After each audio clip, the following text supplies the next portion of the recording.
Born from the aspect of justice, Kayle has taken up her mother's sword and vowed to purge the land of evil in an unrelenting crusade.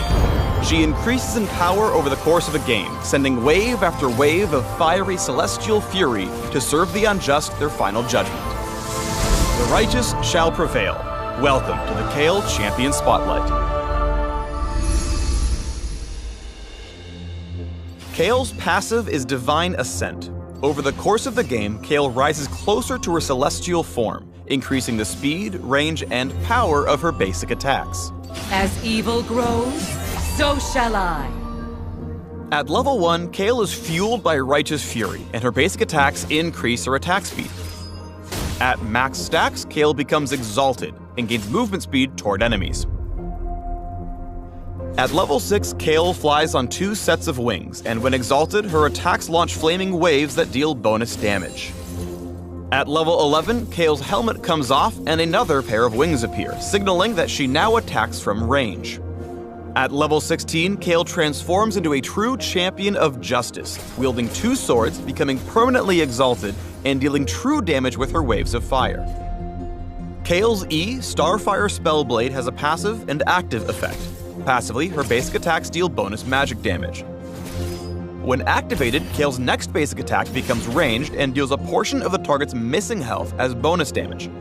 After ascending to level 6, this attack damages enemies next to the target as well. Kayle's Radiant Blast pierces the first enemy hit with light, dealing damage, shredding resistances, and slowing any foe caught in the blast. Celestial Blessing heals Kayle and a target allied champion, infusing them both with a burst of speed. It's a short duration buff, so it's better at quickly maneuvering and dodging enemy attacks rather than long-term chases. Kayle decides who lives and dies. Her Divine Judgment makes a target ally completely invulnerable for a couple seconds, then purifies the area around them with a cascade of shining blades. Kayle can move while casting, but can't attack or cast other spells until the swords fall. This means it's often better to ult an ally who can dive the enemy team instead of using it on yourself. You'll save them from certain death and massively damage foes at the same time. In order for Kayle to truly mete out justice, she must ascend to her final form as quickly as possible. However, her weak early game can be hell, so you'll need to play safe to avoid becoming superfood. Rely on Radiant Blast and Starfire Spellblade to farm from range. If you stray too close, or try to wing it in a fight, you'll be butchered where you stand. Calling on allies for aid can spare you the worst of your rough early game. Use Divine Judgment for a clutch intervention, then turn the fight in your favor and get the kill. The Righteous really shines once she reaches level 11 and starts to outscale enemies.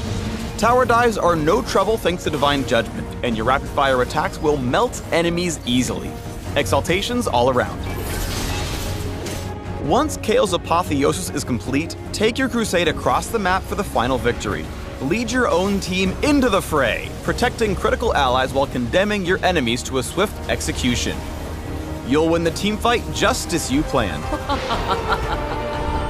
If you want a glorious paladin who eventually becomes a godlike agent of punishment, rise with Kayle and serve them justice. For more info on the Righteous and her fallen sister, soar to the links below. And remember kids, Kayle is good for you. Spinach is better.